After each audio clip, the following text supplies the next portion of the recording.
Vidas que inspiram. Justino e Perpétua.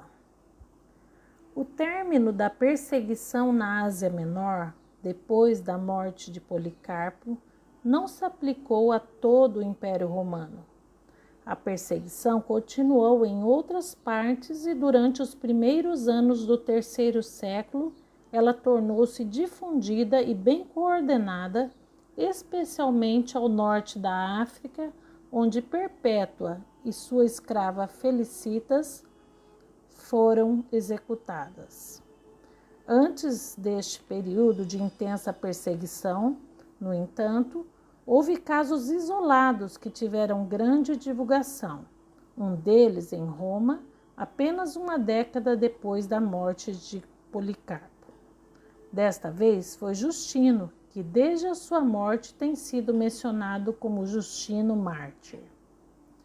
Versado na filosofia de Platão, Justino foi convertido ainda jovem ao cristianismo e logo tornou-se um dos mais hábeis defensores da fé.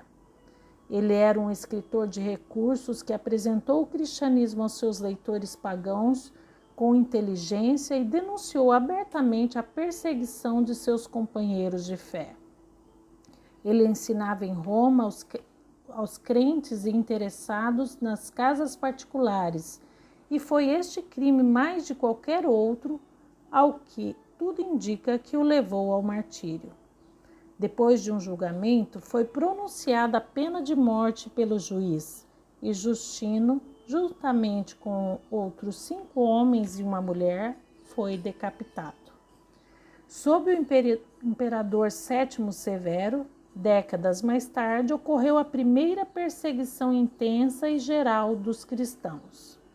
Em 202, ele expediu um decreto proibindo a conversão tanto ao cristianismo quanto ao judaísmo. O imperador adorava Serapis, um deus egípcio dos mortos, e temia o cristianismo como uma ameaça à sua religião.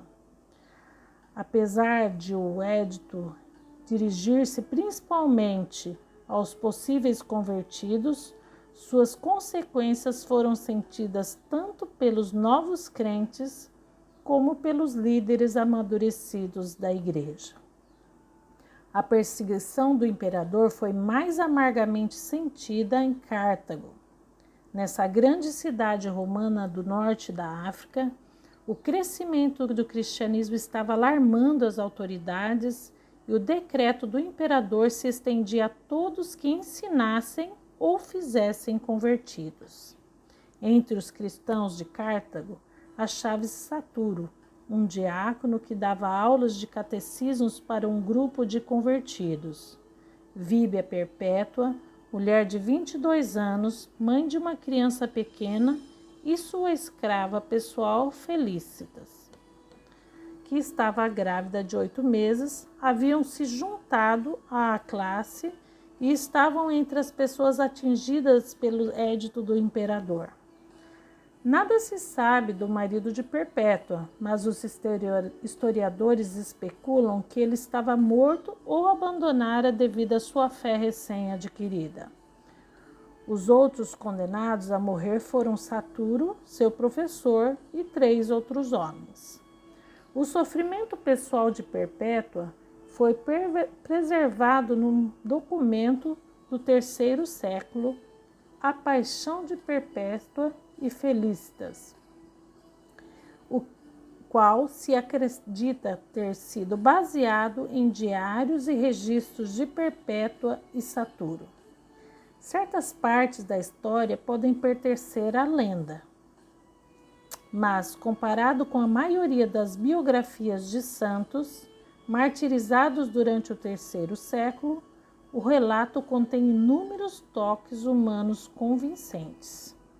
Neste relato, Perpétua fala da angústia e humilhação que seu pai, um membro respeitado da nobreza, sofreu ao ser informado que sua única filha fora presa como uma criminosa comum.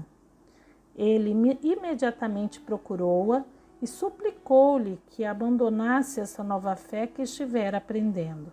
Quando ela recusou, ficou tão furioso que ameaçou espancá-la, mas ela permaneceu irredutível. O comportamento impassível de Perpétua foi, porém, em breve abalado. O que o pai inflexível não conseguiu, seu filhinho pôde fazer. Ela ficou dominada pela agonia, quase ao ponto de morrer, quando 2 cristãos conseguiram levar o bebê até a prisão. Amamentei meu filho, que estava fraco de fome. Em minha ansiedade, falei à minha mãe sobre a criança, tentei consolar meu irmão e entreguei meu filho aos seus cuidados. Eu sofria por vê-los tristes com a pena da minha situação. Essas foram provações que tive que suportar por vários dias. Consegui mais tarde permissão para que a criança ficasse comigo na prisão. Logo recobrei a saúde, aliviada de minha ansiedade por causa dela.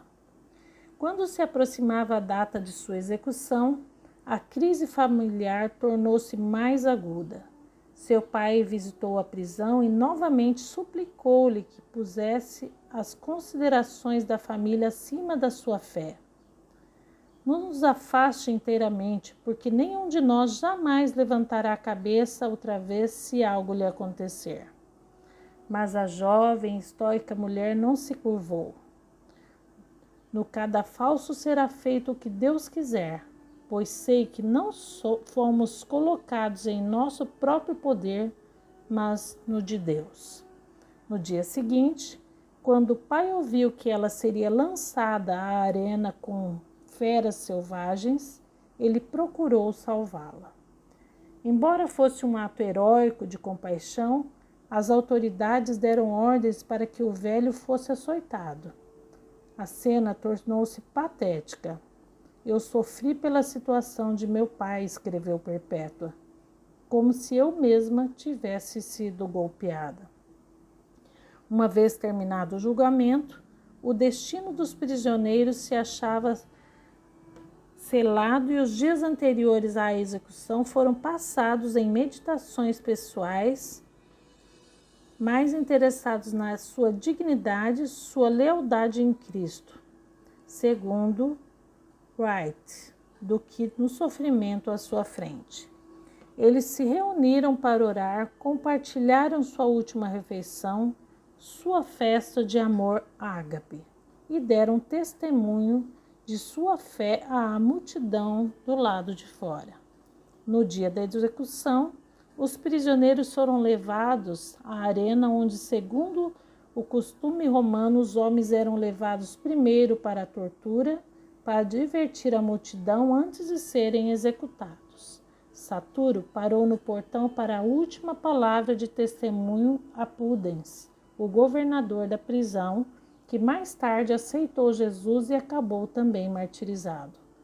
Os homens eram depois enviados à arena com um urso, um leopardo e um javali selvagem. Saturo ficou tão ferido e sangrando depois da luta que os espectadores zombavam dele, dizendo: ele foi batizado. Perpétua e Felicitas, que dera à luz a um filho na prisão, foram despidas e enviadas para a arena para enfrentar um novilho enlouquecido. A hedionda tortura logo tornou-se excessiva para a multidão, que começou a gritar: basta! Quando terminou esta exibição preliminar, as jovens mulheres foram levadas ao executor e então Perpétua gritou para alguns amigos cristãos que sofriam: transmitam a palavra aos irmãos e irmãs, fiquem firmes na fé, amem-se uns aos outros e não permitam que nosso sofrimento seja um impedimento para vocês. Ela foi a seguir levada para o gladiador que iria decapitá-la. Ou por ele ter sido hesitado, ou por falta de prática, o primeiro golpe não foi suficiente.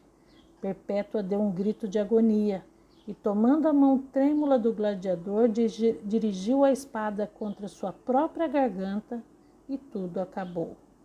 Depois desta onda de perseguição, seguiram-se 50 anos de paz relativa em que a igreja cresceu firmemente.